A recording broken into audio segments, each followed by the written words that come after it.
Yo, what up, Stomp Wrestling fam? It's your boy WrestleDrop, and I'm here with the man himself, MLP, Michael Lawrence Potter, the voice of the HWA. Michael, how you doing? Uh, man, what an introduction. I think you should be the voice of HWA. Ah, Honestly, I no, mean, I can't take that title that away from you. you see, that's the problem with being the announcer, is that no one announces you. So like when somebody else like announces you, you go, "Oh man, that feels good. I mean, that feels great." For So sure. thank you, Ricardo. WrestleDrop. It's good to be on Stomp Wrestling. You guys have been making quite a name for yourself in the last couple of months. I think that between you and your cohorts, you guys have become the go-to source of wrestling news and kind of analysis in South Africa. And honestly, it's a privilege to see that scene kind of grow. I think wrestling fans in South Africa, it's always interesting because there's so many of us, but it's tough to find them. So whenever you manage to gather them in one spot, it's always a privilege. Yeah, we all hiding in our closet somewhere, too scared to come out as wrestling fans. So when you uh, find them, you got to keep hold of them. 100%. Okay, so as I announced you, the voice of the HWA, but there's obviously more to yourself than just the voice of the HWA. I think tell us a little bit about yourself. Tell us who you are. You know the basics. Oh, sure, the basics. Well, my name is Michael Lawrence Potter. As your host has so eloquently said, I am the voice of the HWA. What does that mean? Ring announcer, commentator, manager. If you've heard somebody speak at an HWA event, chances are it's probably me, unless it was a bad promo, in which case it definitely wasn't me. When I'm not in the ring, I'm actually training at the moment at the HWA Center. I am working to make my own wrestling debut. So I've been getting flung around the ring by the likes of Matthew Hammer, Alessio, and Gene. And yeah, I'm heading off to New Zealand in a couple of months, which is terrifying. With all the stars aligning, hopefully I'll be training with the young lions at the Farley Dojo. That is, if I actually make it through the tryouts.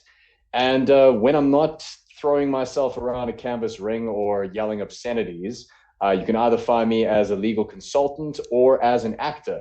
I'm currently on Ubutina Wetu, which is South African's version of Ugly Betty, where I play Brandon Thomas. Brandon Thomas is essentially every terrible boss that you can imagine just rolled into one. Like the best way I can describe it is if MJF and Bobby Heenan had a baby and that baby started running an HR department. Like he's a menace. That's But terrifying. yeah, no, terrifying, good suits though. Much like MJF That's what's himself. important. That's what's important. So I think let's to allow people to understand you better in terms of your Yeah, wrestling, what you enjoy in wrestling. I want to ask you a question. Who is your favorite wrestler of all shoot. time? Oh my gosh, I hate that question. The problem is that like my favorite wrestler changes on an almost hourly basis. Okay, so So currently. if I'm yeah, exactly. So if I may break the mold of the question, I have a Mount Rushmore, a top four that I can never ever break from. So unfortunately, I'm gonna have to answer your question with a four-way tie. Go for So it. here we go. First things first, the American Dream, Cody Rhodes, and I've been down with this guy since he was Stardust. So don't tell me I'm some hipster who likes him now that he's going to the main event. I think Cody Rhodes' rise through the independent scene, WCPW, New Japan, I think that was where I kind of fell in love with his work. I think there isn't a more honest and heartfelt competitor in our sport currently. And in terms of mic work, he's unparalleled. Second place, once again, Mr. Omega. Now, I know that somewhere out there, Jim Cornette's having a slight heart attack. I don't care. I think that Omega's matches with Okada in 2017 was what got me into Japanese wrestling, which is an obsession that really hasn't stopped, which leads me to my third pick, which is, of course, the incredible Kenta Kobashi. I think that if you could build a perfect wrestler from the ground up, there is nobody better than Kenta Kobashi. For those of you who are not as old as I am, please do yourself a favor and check out Kenta Kobashi's All Japan work from the 90s. He is unbelievable. And the fourth and final, who has been my favorite since I was a kid, it's got to be Eddie Guerrero. There's no one better. Like he is the best promo, the best skill in the ring, and I mean, just look at his face. He's got the cheekiest face in the world. I love Eddie. Eddie's my boy. So that's my top four, and there is absolutely no division between those four. I can't choose. I think that's one of the better Mount Rushmores that I've heard, if I'm being honest, because it's so vast and so like all over the place. You got a bit of Eddie, you got a bit of Kenta Kobashi. It's very all over the place. I like it. I like it. I think that every single human being has to have a varied interest in the sports that they have, and I feel sorry for people who kind of only focus on one side of our sport. I mean, I love the fact that we live in a world where on Monday you can watch Lucha Libre, on Tuesday you can watch Joshi, on Wednesday you can watch like Strong Style, Thursday you can go and see what like NXT's up to, and then I mean, let's face it, WWE is the biggest of the biggest because they're good at what they do. I mean, it's just I think we live in the best time in the world to be wrestling fans, in my opinion. No, for sure. I agree with you. And everything is so easily accessible now. Let's get on Bingo. to a bit of the nitty gritty, what we're here for. So, obviously, as you guys can Sure. see on top of the overlay, you can't see it, but you'll see it in the future. We got Stop I'm Wrestling in the pointing to it. middle. Am I pointing the right place? You're pointing at To there? Is HWA's that logo, so you're on the right track. HWA's logo? What am I pointing at here? Your tag, your username, My your tag. handle. Sorry, that's the word I'm looking for. Your Instagram handle, so that people Okay, can and follow whoever's you. editing this, just edit something here. That Doesn't that's matter what it is. that's me, but I'll Just edit point to something. it. I'll edit something. Maybe a Doink the Clown Okay, just as you. randomly appearing there. All right, Okay, as you were, sir. cool. HWA. Let's talk about it. Let's talk about it. It's one of the many, I wouldn't say many, one of the few promotions here in South Africa where we're based. You got a couple shows this weekend, and of course next Yes, weekend, we which we'll do. get onto. But I want to hear what you were gonna say Hmm. because I think you were gonna talk about the your place in South Africa. Yeah, absolutely. I think that to say if any South African promotion is the top in the country, it's honestly a question of taste. What I would rather, and I say that as the most staunch HWA like diehard ever. But to go back to what I was saying previously, I think it's incredible that we live in a country where we have three incredible territories. We've got the HWA and the CPW vying for attention in Joburg. Then, of course, we've got Motherland Wrestling down in Cape Town, all completely different flavors. Like, I think what is so incredible is CPW is a little more of the edgier, gritty stuff, whereas HWA is good old fashioned Southern wrestling. Like, the best way that I can describe it is we're the NWA, CPW is like a little more like ECW. And I think that I go to CPW shows as much as I go to HWA shows. But HWA, I would say if you're looking for classic old school bad guy versus good guy, anything from technicians to giants, from bruisers to heavyweights, you've got what you're looking for in South Africa at the HWA. And I think the best thing that we have at HWA is that we've got a division between these veterans who've got a plethora of skill. Like you think Steve Eden is an ex Springbok freestyle wrestler, somebody who's wrestled with the likes of Kurt Angle, Bobby Lashley. But then at the same time, we've got these young lions who are coming up. We've got Donovan Black, who's this MMA wunderkind who's now learning ropes. He's a hell of a potty mouth, and it, like don't put a mic in his hand if there's a family audience, dear lord. But he's incredible. And of course, there's this leather clad individual who's coming up and making a bit of a stink. But the HWA, I would say the best way to describe HWA is a sports based, family friendly, wrestling as it was and as it will continue to be. It's the past, the present, and the future all packed into one. Look, I think you've definitely sold me. I mean, as if I wasn't sold already, but My on job. HWA, That's my job. do a damn good job because I've actually gone back, watched a lot of NWA stuff, watched a lot of Dusty Rhodes, watched a lot of Ric Flair in the NWA, and I really enjoy that style, surprisingly, considering my Yeah. young age. So I think I'm definitely going to be more drawn to HWA as the years goes on, and I'm excited. I'm excited for you guys. Yeah, no, I'm glad to hear it. And by the time this comes out, I think that the thing that we'll be building up to is from the 6th to the 10th of April. So get your calendars out, get your phones out, scribble it on your hand, permanent marker, tattoo it on your forehead, whatever you need to do to remember. The 6th to the 10th of April, you don't need to be anywhere else except the Rand show because HWA is going to be hosting its annual Tournament of Honor. Now, the best way to describe the Tournament of Honor, 4-day tournament, 16 match tournament in which we pit the best of the best in South African wrestling to vie for the shot at the HWA world title. Now, if you take a look at any of our past shows, Steve Van Eden, he does not put the title up for anybody. Like, you have to jump through so many hoops in order to get that title shot. And what's quite interesting is that the Tournament of Honor, it pulls in the HWA faithful. We're talking Hector Payne, Steve Van Eden, the Ripper, Gene the Clown. We're like the guys who are like part of the furniture. But what's quite nice is that we bring in people from other territories, some of SA's hottest freelancers. Sometimes we even get internationals in.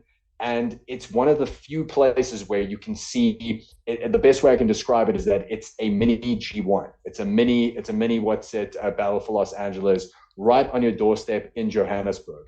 And what we're also trying to do is that we're not only making it a tournament of wrestling, we've also incorporated a way to get the crowd engaged in that we're going to have a cash prize for who can cut the best promo.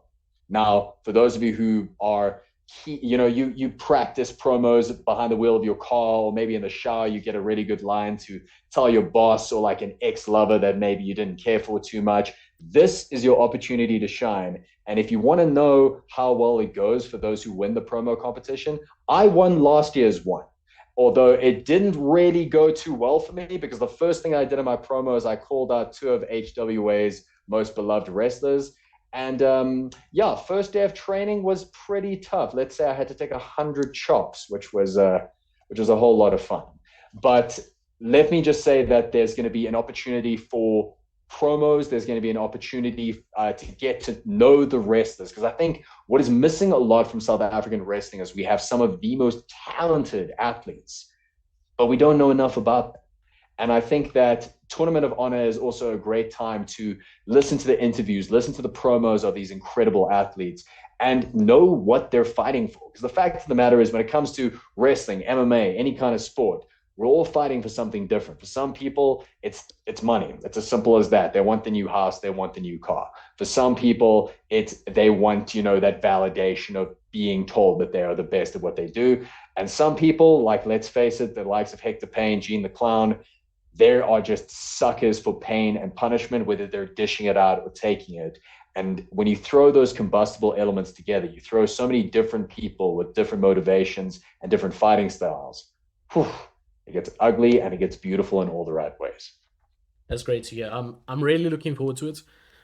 As we have probably alluded to, Stomp Wrestling will also be there. We're going to be doing different things throughout the show. You'll find out as we go along. There'll be videos throughout the weeks leading up to the Rand show, so you'll find out more.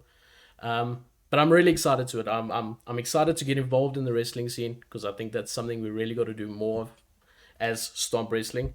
And I'm really thankful that HWA has given us this opportunity. I just want to say that on camera right now. Well, we'll see if you're thanking us after we throw you into the deep end and make you work your butts off. Yeah, look, I'm ready to work. I'm ready to work. Needless to say, when it comes to Stomp Wrestling and Cheap Pops, it was the easiest thing in the world to contact you guys, in that you guys have made a name for yourselves. Your content is quality. Your passion is real. And the fact of the matter is that the SA wrestling scene is built on who comes after the veterans, who comes after the established names. Because the fact of the matter is, the guys who are wrestling now, the guys who are commentating now, they're not going to be here forever. And we need new talent, new hungry, passionate talent who are going to come up and want to make a name for themselves. And I think, I remember speaking to Steve, speaking to Michael Drake, a good friend of mine. I remember seeing your content, seeing the way that you guys have such a passion for what we do. And I just thought, we got to get these guys involved somehow. So for those of you who don't know, we have asked Stomp Wrestling and Cheap Pops. I assume that links will be somewhere. I'm just pointing everywhere. In the description. Follow them if you want daily or at least weekly wrestling news analysis, as well as just guys who really dig wrestling. Like, it's that infectious community of passion. We have asked them to come on to HWA as the official backstage interviewers. I'm going to take that again. Backstage interviewers, announcers, commentators. And you know what? Ricardo, you've been known to have some pretty salty and cantankerous opinions when it comes to wrestling. So you might have to be managing some of the wrestlers at some point. Do you think you got the chops for it? Look, I got something in mind. That's all I'm going to say. I might throw a few hints out there as the weeks go on. I got something in mind. Okay. I got something in mind. That's all I'm saying. Something Don't know who's something in gonna mind. want. Well, I mean, I don't know who's gonna want me managing them because uh, I don't know if people are gonna be fighting for me or if they're gonna be fighting to get away from me. We'll find out as time goes on. But I got something in mind. hey, the fact of the matter is, man, every pot finds a lid. For every That single is Nick true. Bockwinkel, there's got That to is be a true. Bobby Heenan. Just have to figure out which one you are. True that. True that. So, look, announcing is not an easy thing. I know because I wouldn't say I've tried it, but the thought in my head is this is difficult. That's my initial Yeah, thought. How do you get sure. into something like wrestling, like announcing for a wrestling promotion, HWA? How do you even find yourself in that position? Did you start off by actually training, and then because you've got a voice of angels, you found yourself announcing, or how did it come about? No, no, no. Something that everybody who has any sort of aspirations to get into wrestling or wants to know anything about wrestling, it can be summed up in the following sentence: pay your dues. You start at the bottom. Yeah, And I started off setting up the ring, refereeing, that you have to start out at the bottom, handing out flyers. And what happens is that you earn respect and you earn competency by, quite frankly, being able to stick out the tough times. And believe me, you take a couple of back bumps, you take a couple of chops, you hit that turnbuckle for the first couple of times. Even the ropes, like that's what nobody tells you. You watch it on television and you assume that when you hit the ropes, it's like bumping into spaghetti. Trust me, I have got roasties all over my elbows. I've got roasties on my back. A lot of people, they think they want to wrestle, they come through, they take their first bump, they take their first hit on the ropes, you never see them again. And you start out setting up the ropes. You start out, essentially being a tackling dummy in training. You referee, which honestly, I would highly recommend to everybody that is the best way to learn ring psychology, to learn the rules of wrestling. Because and trust me, you have to have insane cardio to do it. Because if you're a referee, you're doing 3 matches. If it's a 3 match card, you're doing 3 matches in a row. So I started off started off as part of the ring crew. Then I did refereeing for a long time, and then, excuse me for a second. There we go. Sorry, South Africa. What are you going to do? And then it was like anything else in any sort of show business. The guy who was supposed to do the usual announcing called in sick, and everyone else was booked on the card. So Stephen Eden kind of looked to me and said, "Do you think you could do it?" I said, "I can give it a try." And I did it once, and he was like, "Yeah, this is you. You do this now." And it is just a thing of waiting patiently, paying your dues, and when your shot comes up, you take it. And I was just lucky enough that I was patient and that I took the shot when I did. And I mean, the fact of the matter is that it's the classic line of opportunity is what happens when preparation meets luck.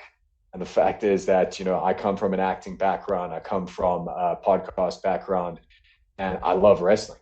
And I've spent my entire childhood listening to Jim Ross and Gordon Soley. So when it was my time to go, I just had to do my best. And yeah, I'd say I'm okay at what I do. I would say okay is an understatement. If you had to tell me I needed to eat like a bowl of worms or something ridiculous, I'd probably end up doing it. I know I'm probably like brown nosing here, but your voice honestly is so captivating that it's I was going to impossible say, not buddy, to listen to you.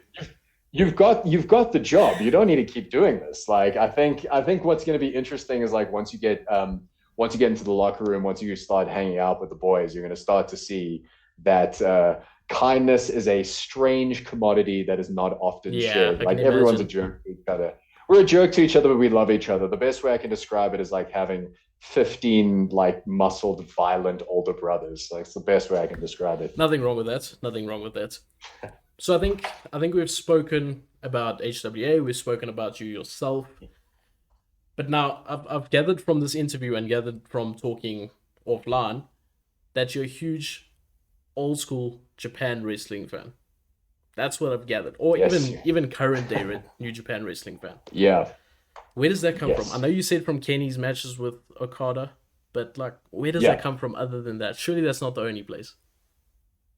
Well, you know what? Like, I think Kenny, like many gaijin, which by the way is what Westerners or foreigners are called in Japan.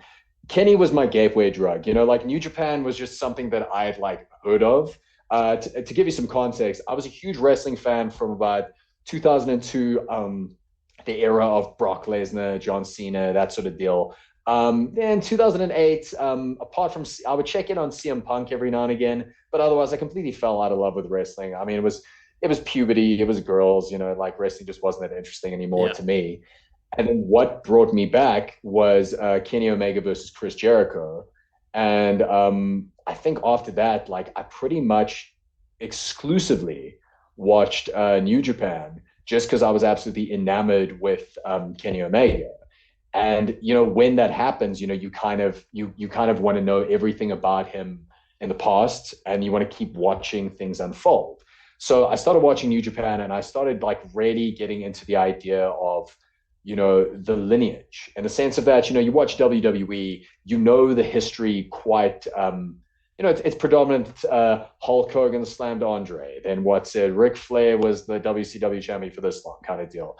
In the same way, I went back, started going to what's called the King's Road, which was old school, All Japan in like the 80s and 90s. Kenta Kobashi, Mizawa, and I just remember watching Kobashi and just thinking, this guy's not from this planet. He's just like, everything he does is so fluid. Everything he does is so raw and real. And when you're older, you become a lot more discerning about what it is you like about wrestling. I think when you're a kid, if someone's big and goes, you're like, I'm on board with you. Yeah. But as you get older, you're looking for someone who's relatable. You're looking for somebody who's going to captivate you.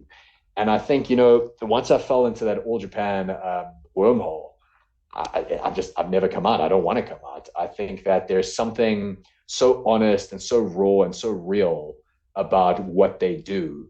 And moreover, I think that it's, let's face it, everybody likes a certain kind of wrestling. Yeah. Some people like the big over the top sports entertainment of the WWE. Some people like the sort of more spot flippy dippy matches of AEW. For me, I can't describe it. I like two Asian dudes throwing elbows at each other until they can't stand for 60 minutes. That's just what I'm into. So yeah, if I could boil it down to one word, I would say it's authenticity. Okay. If you're gonna give me a second, I'll just readjust the camera. Gotta put it closer to the charger, and we're good. This is high stakes production, guys. High stakes production. We good? Yeah, we're good. Don't worry about that. Look, I'm taking on the impossible. Every day I do it, it seems more and more impossible task of actually rewatching all of Uncle Dave, Mr. Dave Meltzer's 5-star matches. 5-star match, yeah. And then re-rating it for myself. Not in a like your ratings are wrong way, but just difference of opinions. You want to create your own impression, yeah. Exactly. I want to see where my opinion compares to his. And okay, I haven't got well, to show you're working. Show you're working. What have you rated lower than his 5 stars, or what have you rated higher? Let me see if I can find. Like I say, I think I started this like 2 weeks ago, so I've only got a few matches. All right, let's see. I got it just somewhere. The Tiger Mask versus Dynamite Kid match. I'll bring up that one because I think people will know about that match. I have given it 4.75 stars out of 5. Oh, you dick! And the only reason, let me explain myself, is I have no idea what all the stoppages are about. And then the restarts. Oh, right. That confused me. That killed it for me because it was going really good until the first stoppage, and then it was like, okay, they started, and then they stopped again. So that's what got me a bit iffy about it. The other matches were like random matches, so I mean, people weren't really. I actually think I've only done 2. No, it might be 3. So the first match was his very first 5-star match was Hacksaw Butch Reed versus Ric Flair. I gave it 4.5 out of 5 because it was 4.5. Yeah, okay. Yeah, it was a normal TV match. It's tough to watch older matches with the same eye. It's like a lot of contrarian people on the internet love to do the whole the ladder match between Shawn Michaels and Razor Ramon was overrated. You're like, no, but like for its time, exactly. No one had ever seen that. I don't know where people get. Yeah, but anyway, let's see. Okay, number 3. Let's hear. Number 3, we got Kazuya Yamazaki. I assume I'm saying that right. Versus Okay. Nobuhiko Takada.